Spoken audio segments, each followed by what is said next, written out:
Start. Hey, I'm Ziv and this is On the Journey. Every week on the journey explores the intersection of wellness, spiritual inquiry, mental health, personal growth, and purposeful living through the eyes of the people we interview. And today I'm happy to host Dasha. Dasha, tell us about your journey, please. Sure, Ziv, and it's nice to meet you. I'm an astrologer and I'm also a mystical worker. And the way I approach astrology is also has a very therapeutic bent. I myself come from Toronto, Canada, but originally I'm Russian.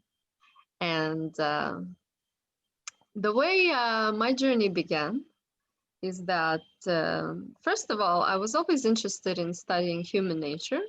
But the main focus for me and attraction was also relationships and the dynamics between men and women. That's interesting dynamic that they form together. And ever since I was quite young, I believe I was about 13 when I started getting interested in astrology. I Wow. wanted to, yeah, I was quite young. What, Those professions where you just feel so passionate and drawn to something. I think that's what happened to do me. you remember what was there at 13 that Mhm. attracted you to astrology? Yes, I do actually. I remember, some of us therapists, we can be a little bit more of the introverted type, but behind the mind of an introvert, there's always a very interesting investigative personality, very high, level of curiosity. So I think for me, as a teenager growing up, there was this interesting fusion between using the internet, and the power of technology, and also using, the teenager sort of detective mentality where I wanted interesting and powerful answers, to my questions. And these answers, I noticed, were found when I looked at different relationship forums and websites for astrology. So, I combined the curiosity of a teenager with this thirst for knowledge that you don't always get from your environment, because back in high school, sometimes the other peers and friends are more interested in who is popular or, less important activities Definitely. Teenage like activities. sports, yeah, teenage activities. But I think for the introvert type, it's more interesting to go inside, into the inner world and to really explore about what, the dynamics between people, the relationships. I'm sure I wasn't the only woman that was curious about this. I'm sure other teenage girls that were also curious about how to make sense of relationship dynamics. And I found that astrology had a very nice, progressive, and very sharp approach about relationships, for sure. Okay. And then, so you, And well, for example, when I went to one of the websites, I discovered that you can classify, let's say, a guy that you're interested in, right? For example, you can classify them by the Western system of astrology. That's the system I chose to be interested in. And what does it mean? They break it down into 12 different zodiac types. Um, and it gets quite complicated, but the main idea is that there are 12, let's say, different sun signs, like for example, Cancer or a Scorpio man. And these sun signs determine certain dynamics of that man's personality. Mhm. So for a woman, it's quite interesting because it's like a shortcut. I know what I'm interested in, and then I can go and use astrology as a tool to see, okay, what kind of personality would blend and get along with my personality. Interesting. So you found yourself a shortcut to find the right partner. Yes, let's say to use it as to find the right partner, but also aside from partners, to understand, for example, what kind of friends are the best types for me, or astrology can also help you find what kind of career and profession is, the natural fit for you as well.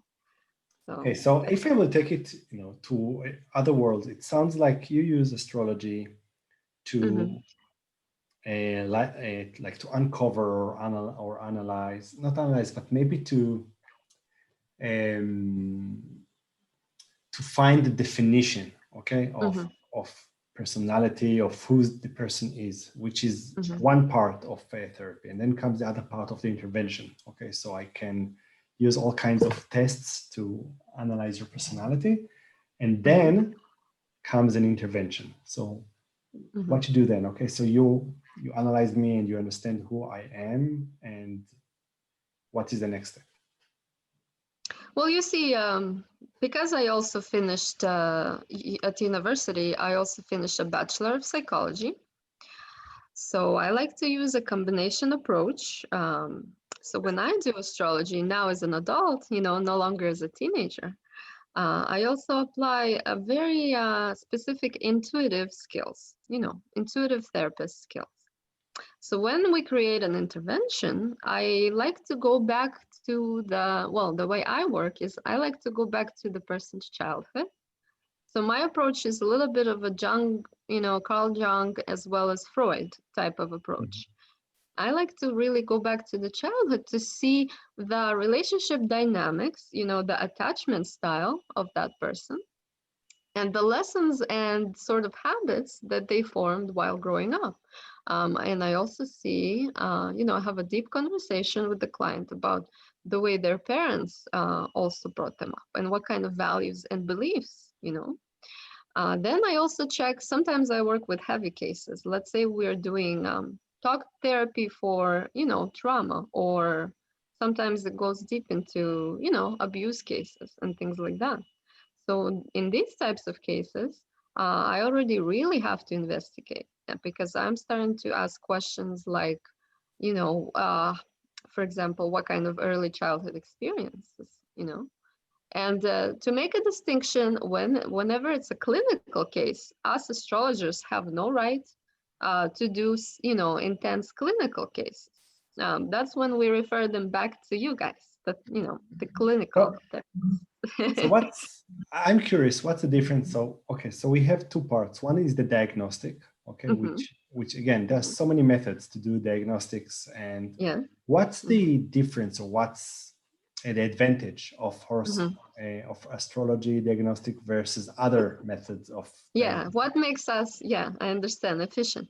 See, I think the biggest advantage is really about time saving. And this is because when you look at a person's blueprint, like their entire astrological chart, Western astrology, the way we believe is that we use, kind of a Pythagorean theory here, because we believe that the planetary cosmic energies also reflect what's going on inside the person.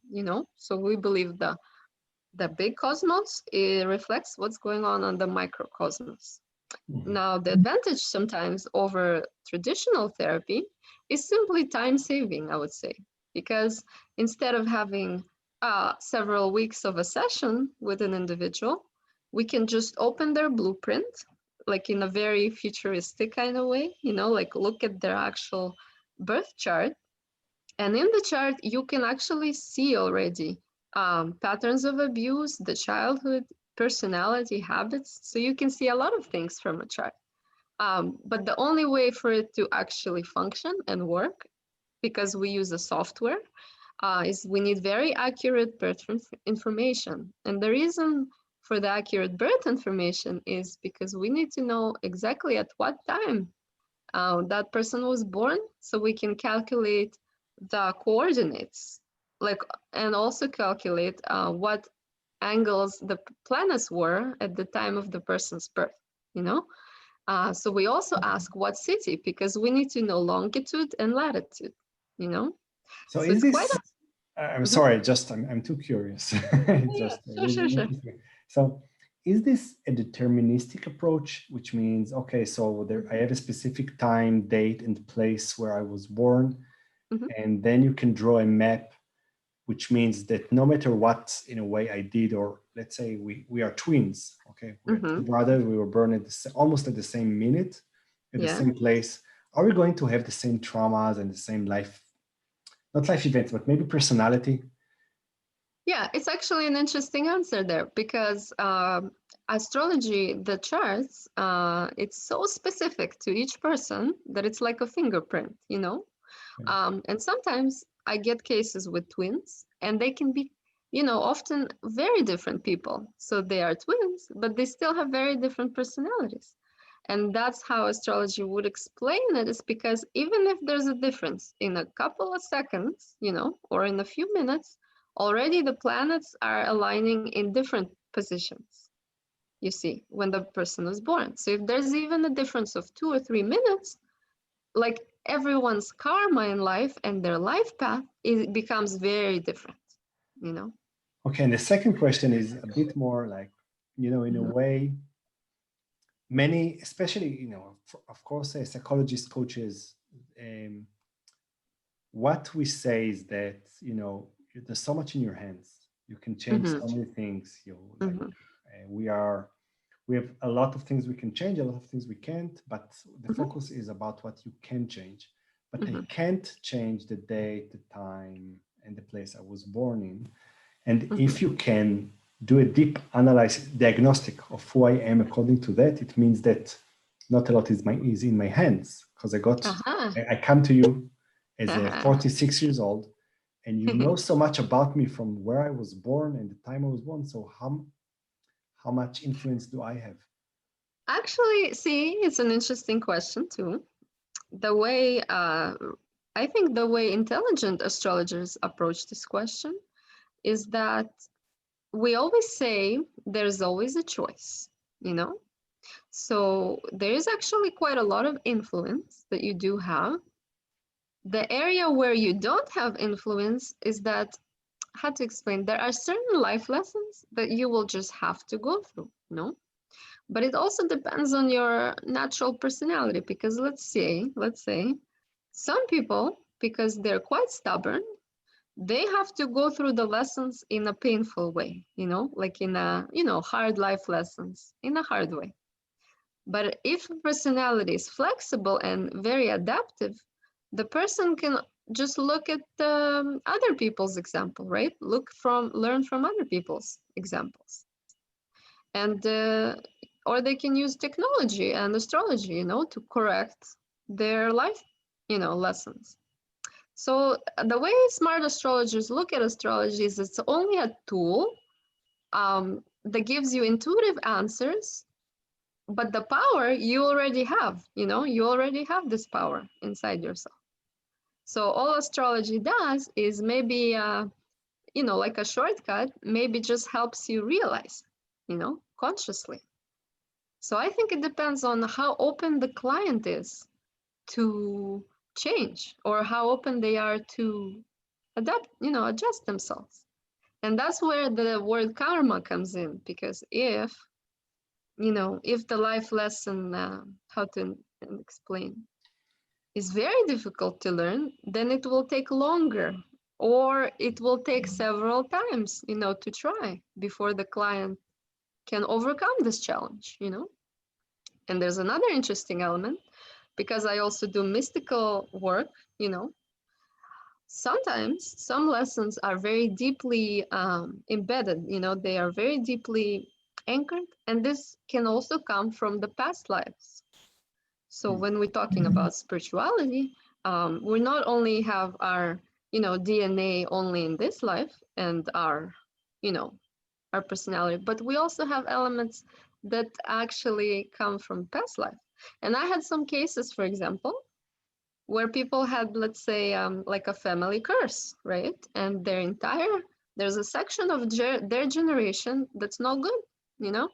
And then you have to do a lot of mystical work to remove the negative, part of this generation, So it's quite a complicated story. Super. Yeah, so many things.